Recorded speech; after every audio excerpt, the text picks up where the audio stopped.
At Residential Tech Today, we are extremely grateful for our partners and supporters that allow us to do the things that we do and support the publication so that we can bring you amazing content like we do on a regular basis. This episode of the Residential Tech Talks podcast, recorded at CEDIA Expo, was made possible thanks to a collection of partners, including the 8K Association, Elite Screens, Hisense, and Oasis Residential Technology Group. Residential Tech Talks, lighting specialist, residential house. All right, we are back on the Residential Tech Talks podcast, coming to you from CEDIA Expo here in Denver, and sitting down right now with Cody Crossland, VP of Sales and Customer Service. I always said experience service. Tech support. You know, it's all in the same. Cody, appreciate you jumping over here. I don't know if it was a far jaunt for you. Well, we Where are you guys on the located? other side of the show. So you are, so it was a good walk. I don't Stretch the mind legs. it because you get to see everything else that you haven't seen yet. Right? I gotcha. So it was nice. So Cody with Blackwire. Tell me about Blackwire. So Blackwire is a national wholesale distributor. Okay. And we're based out of Phoenix, Arizona. And we were founded in 2009 by a group of former integrators. Okay. So we know what it's like to be out on the job site because we were those guys. Yeah. Right? Yeah. And so our focus is partnering with brands and delivering solutions for integrators that shop with us that can save them time, save them money, save them effort in the job field, so that we're trying to take as much pressure off of getting the job done, getting the right parts for the job, and just making their lives easier in general. Right? Okay, that's awesome. So what do you guys, what's the big showcase here at CEDIA for you? So our showcase is a couple of things. We've got new software services and drivers, right? And then we've also got some new partners that we're announcing as well at the show floor. So starting with our software, we're pleased to announce that we've got a ring driver for Control4 that is updated, that enables integration with the Ring alarm. Okay. So you have the ability to arm and disarm the Ring alarm. You can bring in some of the alarm contacts and do different programming events off of that. So this is a new upgrade for the Ring integration for Control4. This will be a new driver. We've got it, we're demoing it in the booth, which is really great. One of the new partners that we've got this year is going to be Bose Professional. So great line of their 70-volt speaker systems, mixers, amplifiers, things like that. We're also showing a Control4 driver for that as well. So if you've seen our Yamaha MTX mixer interface before, we've developed something very similar for Bose, and I think that's going to be a really great other opportunity for some of our dealers who need some of that commercial audio and video integration. So obviously, CIX being smushed into this too. Are you mostly, is it what's the split, resi? So commercial? It's predominantly residential, right? But we were very careful about our brands because we want our brands to be able to play in both worlds, right? Yeah. So from a networking perspective, we've got Ruckus and Netgear AV, and those are excellent for residential because they're from, like a commercial background. And so networking being super critical for the home, those same brands, you can use those same brands and same products in commercial, right? So if we go along the list, PDK for access control, right? Both. Elk Alarm is a new partner for us. We're showing that in our booth as well. They've got drivers for all the major residential control systems, but everybody wants a good burglar alarm on the commercial side too. Right? So UniView cameras, it's really just a thing where the brands that we pick, we don't really want anything that plays in any one niche category, right? We're trying to give the integrator options, and so if they're familiar with it, they're confident with it, they're buying it from us, we can have both. Yeah, right? I love that. So what's, I've loving to ask here at this show, the one thing that, obviously you got your launches and things like that, but being at CEDIA, what's sort of the stated goal for you guys and Blackwire? What are you looking to accomplish? Yeah, so it's always good to connect with our existing partners and see them face to face because we're national, so we don't always get to do that. And this brings an opportunity to have some face time with those folks, meeting new potential integrators that could take advantage of our services and the products that we offer.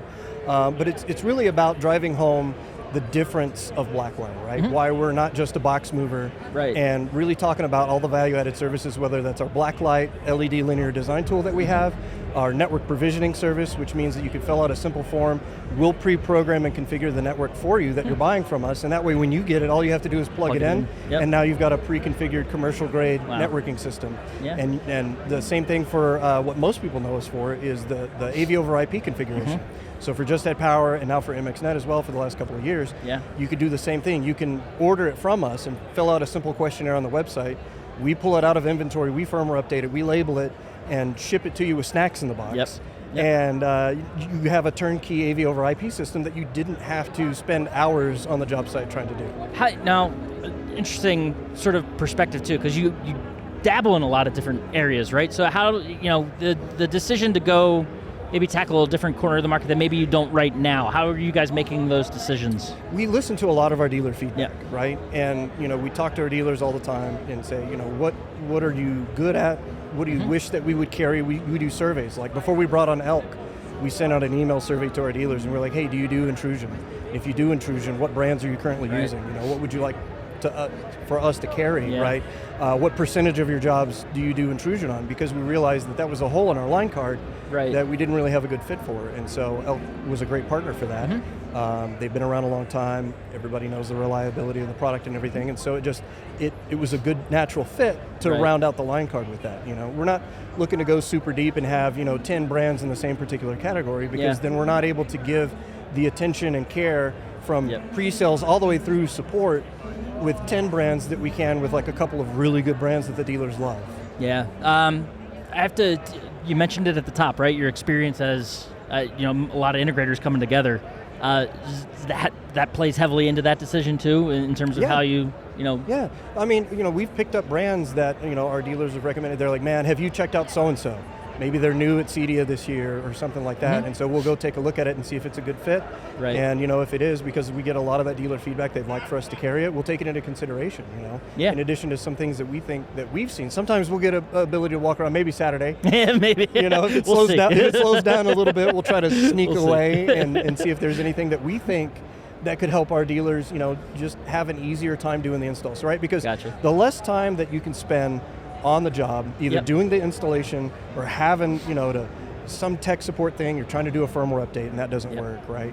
If we as a distributor can take some of those pressures, those issues out of the dealer's installation experience, they can get done faster, they can get paid faster, and they're moving on to the next job, right? And they're like, what, I was really glad that I didn't have to do that. Well, I want to go back to, I could talk about, obviously want to talk about Blackwire and everything, but being an integrator. Talk about your origin story I always love hearing these because they're always so different, right? Yeah. Someone that loved as a kid to tinker with toys and things like that, rip them apart, but what's your sort of origin story as an integrator? It was kind of funny. I went to school at a technical school and got my degree in computer networking and systems administration. So I did small business IT up until the economic crash in 2009, right? And then so after that, I was like, what? I don't really think that I want to do that anymore necessarily. I really like AV. I had my own TV and DVD player and stuff, and Harmony remote, right? And I loved messing with that. So I said, maybe I'll get into doing something along those lines. And little did I know that what I thought I was leaving behind from an IT perspective would follow me right into the industry. Couldn't get away from it. Because it's the same shift, right? It is. And so everything became network based. So as an integrator, because my background was networking and everything was kind of going along those lines, it really suited me to a strength because I could understand that a little bit better. Now there's other guys that I've worked with in my career that are they're better at designing theaters and doing all of that kind of stuff. But now everybody's having to deal with networking in every job, and it's such a crucial I feel like it was a step ahead as you're getting back into it. It was, yeah. So, and that's really what kind of drives our relationships with our networking partners too, like with Ruckus, with Netgear AV, because we want to make sure that we're offering solid solutions for our dealers, because the network of the home or the network of the commercial install is so important. It's like the first thing that people will complain about when it doesn't work. Right. And it's the last thing that they'll compliment. I mean, it's like the veins in your body, right? Like the blood that flows through you. Like you need that network, and there's any, clipping the cable along the lines is going to be an issue. Exactly. So certainly it's got to be perfect, but not just perfect, but like seamless as well, seamless, right? Yeah. So it has to be an experience where it's not frustrating. Yeah. Right. Yeah. Everybody just wants the Wi-Fi to work. I want to be able to do a Zoom call, right? And if it doesn't matter how good that theater was, or that the TV comes out of the ceiling, or you can't see the speakers. If the Wi-Fi doesn't work, none of that other stuff matters. Thinking about your jump into integration, and seeing sort of how the network has become. I mean, it kind of was right around then, but you look at today, and I mean, everything feels like it has some sort of connectivity attached to it. Do you see, like, what are your thoughts on sort of the direction this industry is heading? So I think there's a lot of thought that is put into some of the products, right? There's people that are making things that are connected to the Wi-Fi just to be Wi-Fi connected, right? That maybe don't really serve anything of value, but it's cool because it's network connected. Right. It feels like it's a thing that you've got to have on the marketing spec sheet, right? And there are other things that it's like are more thoughtful, more useful. Like when I moved a few years ago, we remodeled our kitchen and I bought some appliances, and I didn't choose them because of network connectivity. Right. It was just a feature that they had. But one of the things that I found that I would use that was actually pretty helpful having a smart connected oven was if you're working and it's like, oh, I want to put a lasagna in, I want to preheat the oven, but I'm on a call, you can just pull your phone out, preheat your oven to 400 degrees, and then when you jump off the call, you can pop it in, right? So that, for me, that's useful connectivity. Do I need my toaster connected to the Wi-Fi? Probably not, right? So I feel like it depends on how the smarts are integrated and if there's actually a useful use case for it. Right? I gotcha. But I mean, it's a unique space too because of the fact that everything feels like it has a little bit of added control to it, and without getting too complicated. That's I think at the end of the day too, everyone doesn't want it to be from the integrator side especially, right? Because there are a lot of things that go on in the background that maybe the end consumer doesn't necessarily know about, but at the same time, that experience for the consumer has to be seamless. And it does, and integrators deserve a lot of credit because as an integrator and someone who understood that very well, they're just this side of miracle workers, right? Because all of these devices, they all have their own platforms that they're working on and different levels of interoperability, and not everything was designed to play together. Right. And even today, it's not, right? You've got this service for this, and maybe this works with Alexa. Maybe this works with something totally different, right? And so to bring that seamless experience together, the integrator's got to figure out what products work together and whether they can jump through those hoops to make those things happen. Yeah, it's incredible. Incredible work, but also, neat to see sort of how, whether you start as an integrator, where you can end up in this industry. Right, so you never know. It's pretty cool. It's good stuff. You guys got a great story. I'm sure yours is just what I'd love to just pick the brains of every one of your. Oh, for sure. As someone, every person on your team, because I'm sure they all have similar sort of interesting backgrounds to how they got into the business, but then also how everyone comes together at Blackwire. Yeah, it's a great team, and we really look for people that they don't have particular experience in the background, but how do you find the best person for that role in the team, and that can really take it to the next level? It's awesome. Well, we appreciate it, Cody. This was great. Well, thanks for appreciate you stopping by on a whim, walking across the show floor. I needed the steps. I get the legs stretched, right? I needed the steps. Thank you. No, but we appreciate it. Hope you have a great rest of the show, and I'm sure we'll be catching up down the line. Absolutely. Thanks so much. You bet. If you enjoyed this episode of the Residential Tech Talks podcast, please subscribe to us on the platform you're listening on. Also, be sure to follow Residential Tech Today on social media and subscribe to our YouTube channel. Residential Tech Talks, lighting specialist, residential tech.